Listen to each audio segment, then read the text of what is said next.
qui ont compéti, il devait les récompenser. Donc, il avait mis à la disposition de ces coopératives la somme de 500 000 francs. Donc, ils vont poser des questions aux responsables de ces coopératives et toutefois qu'une personne donnait la bonne réponse, la personne partait avec la somme de 50 000 francs. Ils ont cherché, aucune personne ne s'est déclarée. Donc, ils ont lancé l'appel comme ça. Le maître de la cérémonie avait commencé à choisir des personnes comme ça dans le public. Moi, il ne m'a pas choisi. Je me suis levé et je suis parti. Et il posait des questions. Il y a des gens qui ont perdu, il y a des gens qui ont gagné. Lorsqu'il est arrivé à mon niveau, il m'a posé la question et j'ai répondu. Toutes les réponses que j'avais données étaient des réponses vraies. Et j'ai remporté une enveloppe de 50 000 francs.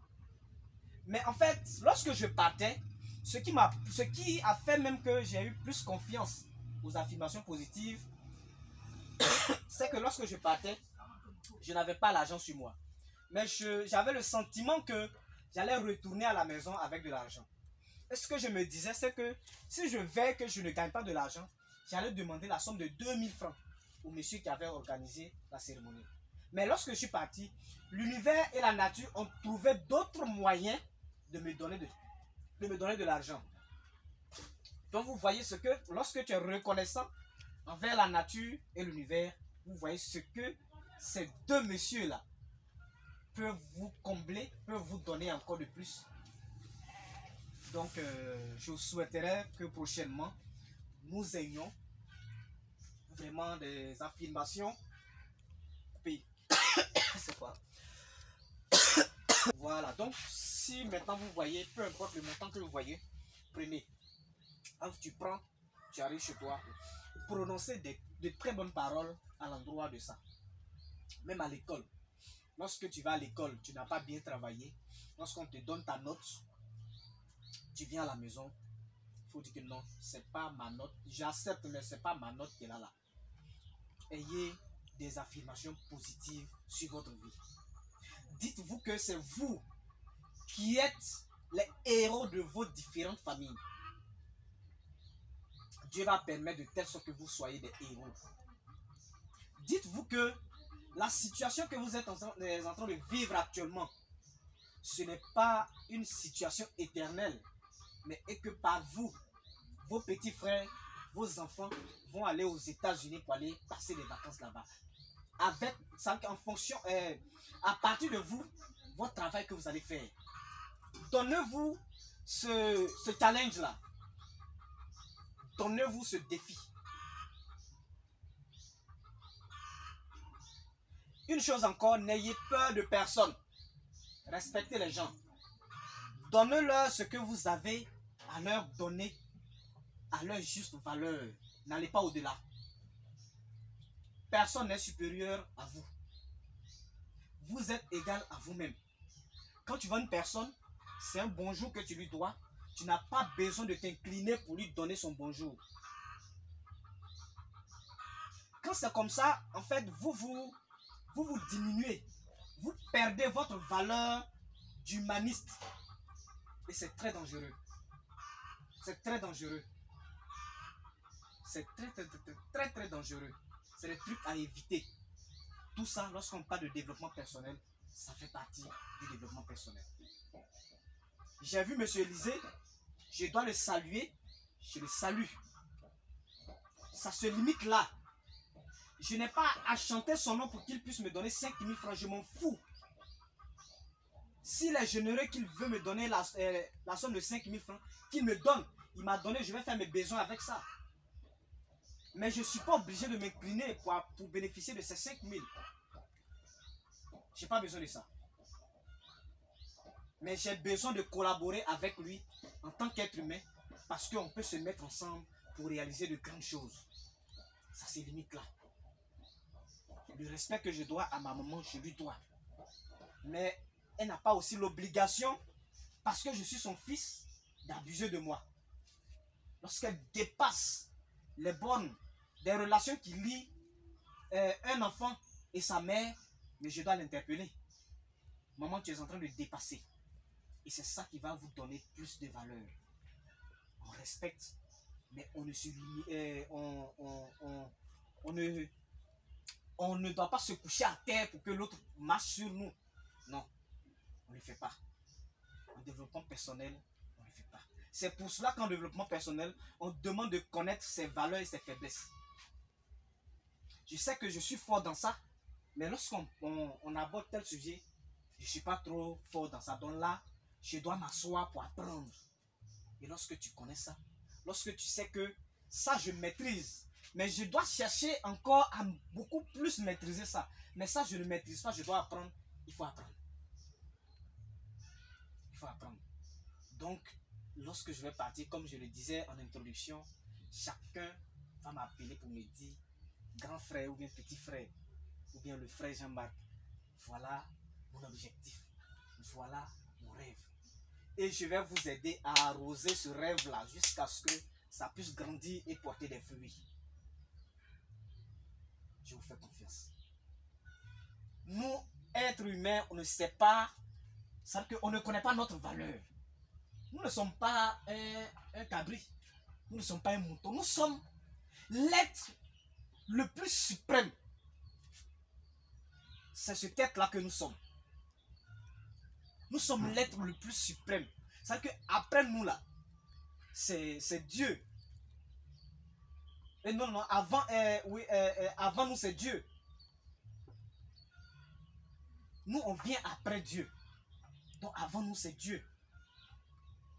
C'est ce être-là que nous sommes. Et une fois que tu as compris ça, rien n'est impossible à celui qui veut réaliser de grandes choses. Rien. Tout ce que ton esprit peut te suggérer, c'est les trucs que tu peux toucher. Mais ça prend du temps. Il faudrait qu'on puisse aussi admettre et respecter le facteur temps. Parce que tout ce qui est grand prend du temps en construction. Tout ce qui est grand prend du temps en construction. Et je vais vous faire une confidence. Je vais partager un sujet aussi intéressant et aussi fragile avec vous, la sexualité. Lorsqu'on veut réaliser de grandes choses, on doit faire très attention à notre sexualité. C'est un besoin naturel, mais il ne faudrait pas qu'on puisse utiliser ça comme du sport. Non, moi je l'ai pris hier là. J'ai fait 10 coups, moi j'ai fait 5 coups. Mais tu as pris quoi? Moi j'ai pris ceci, j'ai pris cela. Non, ce n'est pas... Dieu a créé le sexe, c'est pour pouvoir conserver l'humanité. C'est pour la reproduction. C'est pour ça que Dieu a créé. Vous voyez, les chiens, les arbres, tous les éléments de la nature, tu vas voir que lorsque le chien et la chienne, lorsqu'elle commence à attirer le mâle, c'est pour pouvoir prendre la grossesse et reproduire. En ce moment, lorsqu'elle est en période de fécondité, elle est beaucoup plus attirante. Donc, elle attire les mâles. Donc, les mâles viennent, ils s'accouplent. Une fois qu'elle a pris la grossesse, c'est fini. C'est comme ça aussi que Dieu nous avait créés. Nous sommes jeunes, nous avons beaucoup de choses devant nous. Actuellement, on ne comprend pas. C'est lorsqu'on va commencer à s'enrichir, là, à devenir riche, là, on va vouloir encore plus vivre longtemps.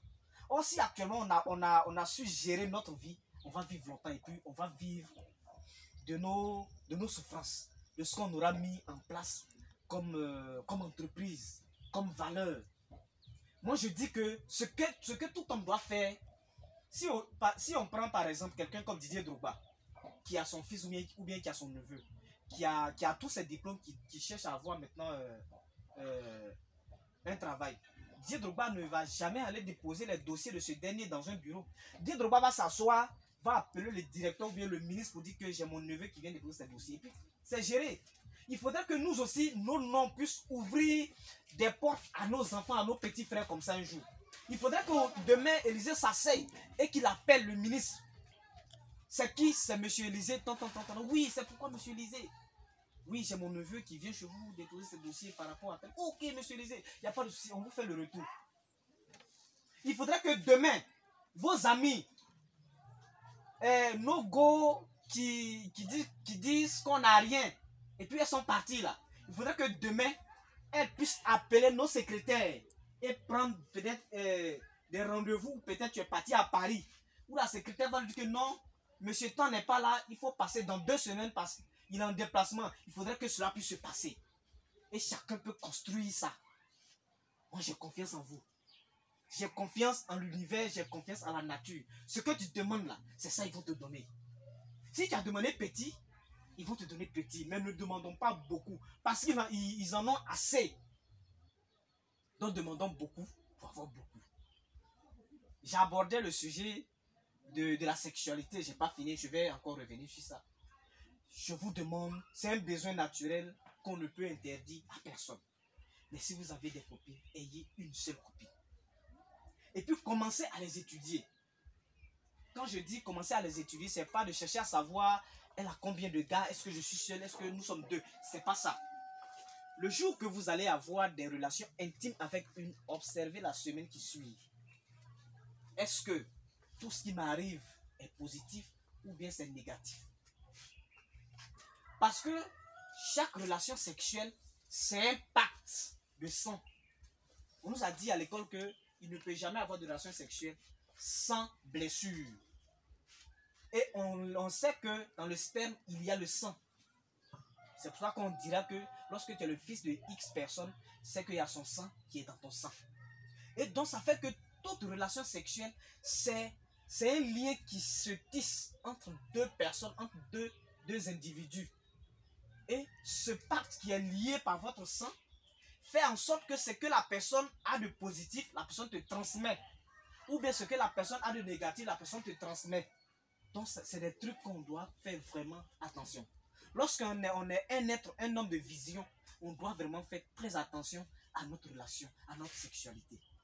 Ça, c'est un truc sur lequel je voudrais vous interpeller, afin que nous tous, on soit en garde à toute fois que nous allons vouloir poser ce acte-là. Il faudrait qu'on s'interroge, est-ce que ça ne va pas impacter ma vision?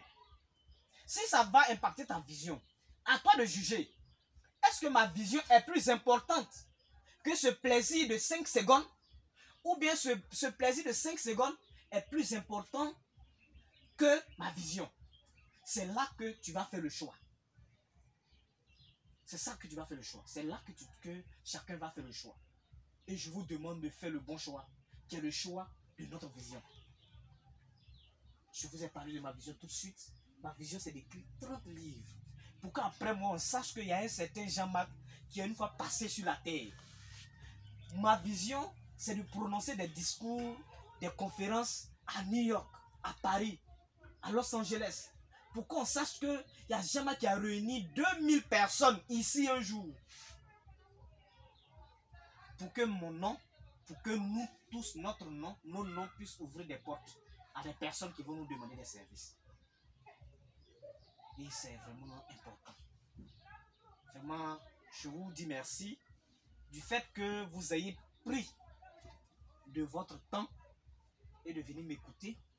M. Élisée vous a dit que j'allais venir. Vous ne saviez pas c'est qui allait être devant vous. Mais vous avez décidé, au lieu d'être ailleurs, vous avez décidé d'être ici pour écouter ma modeste personne et pour écouter mes petits partages. Je vous dis vraiment merci. Et je vous demande vraiment qu'on se mette ensemble afin d'aller très loin. Afin d'aller très très loin. Voilà, afin d'aller très très loin. Donc vraiment, on va prendre une petite pause. Voilà, on va prendre une petite pause. Et pendant cette pause,